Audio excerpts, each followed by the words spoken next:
हेमंत भाई बहुत young age से बिजनेस के अंदर हैं और उनका अपना रिटेल स्टोर भी रहा है Karamchand. I remember 20-25-30 years before मैंने भी वहाँ से बहुत सी चीज़ें खरीदी हैं। तो he is a very successful store owner also, और उनके अपने ब्रांड्स के अंदर भी काफ़ी रिटेल स्टोर्स हैं। तो he has very practical ideas. Fortunately Hemant भाई हमारे साथ लास्ट वेबिनार में भी थे और उन्होंने बहुत प्रैक्टिकल आइडिया शेयर किया कि परहैप्स हमारे रिटेलर्स के पास बहुत अच्छा डेटाबेस होता है अपने लोकल अपनी कैचमेंट एरिया का, और उनको उस डेटाबेस को यूज करके शायद कस्टमर के डोर स्टेप पर पहुंचना चाहिए। तो मैं इसी सब्जेक्ट पर चाहूँगा हेमंत भाई अपना प्रैक्टिकल अप्रोच इंडस्ट्री के साथ शेयर करें, जिससे रिटेलर को कुछ समझने का और कुछ नई बातों का समझ आए। Customer centric approach, reaching out to the customers at their door step. Hemant भाई प्लीज। नमस्कार संजय जी एंड नमस्कार एवरीवन। संजय जी, जैसे कि अभी हमें सबको पता है कि कोविड के बाद कस्टमर फुटफॉल तो कम होने वाला है और ये हमें स्वीकारना ही पड़ेगा। कस्टमर फुटफॉल कम होगा। कस्टमर फुटफॉल कम होगा तो अब हमें ये देखना होगा कि हमें अपने बिजनेस को भी रन करना है, हमारे एक्सपेंसेस अपने प्रॉफिट को भी मेंटेन करना है। तो सबसे पहले तो रिटेलर्स को फर्स्ट थिंग ये करना होगा कि उसको प्रायोरिटीज पे safety norms is above the profit रखना होगा, अबव द प्रॉफिट रखना पड़ेगा, ताकि कस्टमर को आज कैसा है कि जब जो भी कस्टमर आज हमारे यहाँ आ रहे हैं तो उस सबसे पहला उसका फर्स्ट फोकस होगा कि स्टोर में सेफ्टी नॉर्म्स है या नहीं। तो हाइजीन के साथ सेफ्टी मेजर भी उसको रखना पड़ेगा, क्योंकि जब तक आपका कस्टमर का कॉन्फिडेंस नहीं आएगा कि बस yes store is giving me all the safety norms, I will not कम।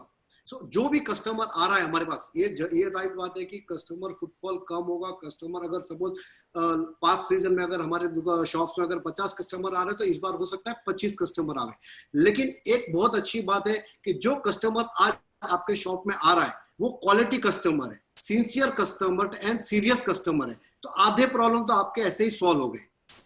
आधे प्रॉब्लम में ये है कि अब रिटेलर को अपने कंज्यूमर के साथ एंगेजमेंट बढ़ानी पड़ेगी, रिलेशनशिप बढ़ानी पड़ेगी, कम्युनिकेशन बढ़ाना पड़ेगा।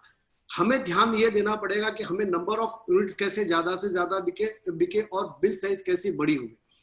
आज भी हिंदुस्तान में ऑर्गेनाइज एंड अनऑर्गेनाइज दो सेक्टर्स है।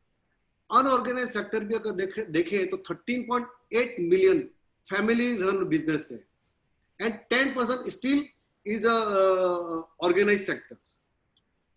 आज जो अनऑर्गेनाइज सेक्टर्स या जिसको हम छोटे रिटेलर्स हम बोलते हैं, उनको एक फैसिलिटीज की उनका रेपो कस्टमर के साथ बहुत अच्छा है, प्लस उसके बाद डिजिटल उनके पास डेटाबेस बहुत स्ट्रांग है।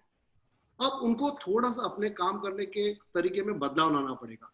अब उनको टेक्नोलॉजी पे ज्यादा ध्यान देना होगा, उनको डिजिटल पे ज्यादा फोकस करना होगा, खुद के वेबसाइट क्रिएट करनी होगी और कंज्यूमर तक उनको पहुंचना पड़ेगा। अगर कस्टमर हमारे पास नहीं आ रहा है तो हमें कस्टमर के पास चल के जाना पड़ेगा in the terms of male, चाहे वो मेल से अप्रोच करे, चाहे वो व्हाट्सएप से अप्रोच करे, चाहे वो अपने पोर्टल से अप्रोच करे।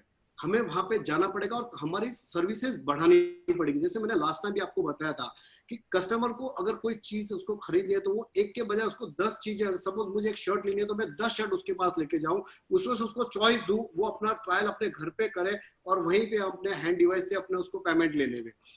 इसके अलावा भी उसको वो एक रिटेलर को अपने बिजनेस को सस्टेन करने के लिए उसको एक्सचेंज या रिप्लेसमेंट की facilities available at the door करनी पड़ेगी, alteration facilities at the door करनी पड़ेगी। ये बदलाव अपने कंज्यूमर को लाने पड़ेंगे। जब तक हम अगर ये बदलाव नहीं लाएंगे हमारे बिजनेस को हम सस्टेन नहीं कर पाएंगे।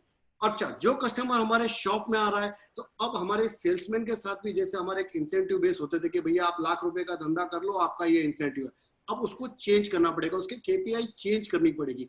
बाय द वे उसको अभी नंबर ऑफ यूनिट या number of transactions of bill pay डालना पड़ेगा कि भैया तू 4,000 का बिल करेगा तो तेरा ये कमीशन बनेगा। तो ये चेंजेस अपने रिटेलर लेवल पे भी लाना पड़ेगा ताकि हम अपने बिजनेस को सस्टेन कर पाए। एक चीज बहुत अच्छी है कि आने वाले टाइम में बहुत सारे फेस्टिवल आने वाले हैं। अगर हम अभी से अगर शुरुआत कर ले अपने बदलाव में तो हम अपने बिजनेस को सस्टेन कर पाएंगे। हिंदुस्तान में बहुत अच्छी चीज है कि 29 state, 29 different kind of festival and different time, हम उसको कैश कर सकते हैं। हमको पॉजिटिव अप्रोच रखना पड़ेगा टू द कस्टमर्स, हम नेगेटिव अप्रोच करके नहीं बैठ सकते। बदलाव बहुत जरूरी है, कस्टमर बिहेवियर बहुत चेंज होगा, हमें कस्टमर से एंगेजमेंट बढ़ानी पड़ेगी, अप्रोच वहां तक जाना पड़ेगा, हमें कस्टमर के डोर स्टेप तक जाना पड़ेगा, जो मैं हमेशा करता हूं। प्लस उसकी टिकट साइज पे हमको ध्यान देना पड़ेगा। अगर ये सब बदलाव और अगर ये सब चीजें हमने स्वीकार कर ली तो हो सकता है हम अपने बिजनेस को सस्टेन कर पाएंगे। मैं नहीं समझता हूं कि है ना बिजनेस कम होगा, बिजनेस थोड़े समय के लिए बिजनेस कम हो सकता है। मैच बारिश के कारण मैच में कुछ ओवरकम हुए, मैच कैंसिल नहीं हुआ है।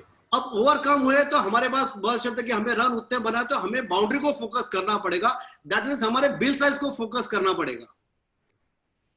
तो हमारी टिकट साइज अगर बढ़ेगी तो मे भी हम सस्टेन कर पाएंगे। और बट ये है कि अब प्रायोरिटी इज हाइजीन। अपने शॉप को, अपने रिटेलर को, अपने जो उसके कम्युनिकेशन में कस्टमर को ये बताना पड़ेगा, अगर आप मेरे शॉप पे चल के भी आ रहे हो तो यू आर सेफ। ये सारे नॉर्म्स आपको, जो सेफ्टी नॉर्म्स है उसको कंटिन्यू करके कम्युनिकेट करना पड़ेगा कस्टमर को, तो मे बी हम रिटेलर्स सर्वाइव हो जाएंगे। वेरी इंटरेस्टिंग आइडिया हेमंत जी, आपने जो शेयर किया कि हमें अपनी टिकट साइज का ध्यान देना चाहिए। राइट, सर्टेनली ओवर्स कुछ कैंसिल हुए हैं लेकिन गेम कैंसिल नहीं हुआ है। हमारे पास अभी भी अपॉर्चुनिटी है कि अगर हम अपना टिकट साइज को ध्यान रखते हुए वाइल टेकिंग सेफ्टी मेजर्स, अगर हम अपने कस्टमर को पर्सनलाइज्ड सर्विस देंगे तो हम डेफिनेटली अपनी गेम के अंदर वापस जोर से आ सकेंगे।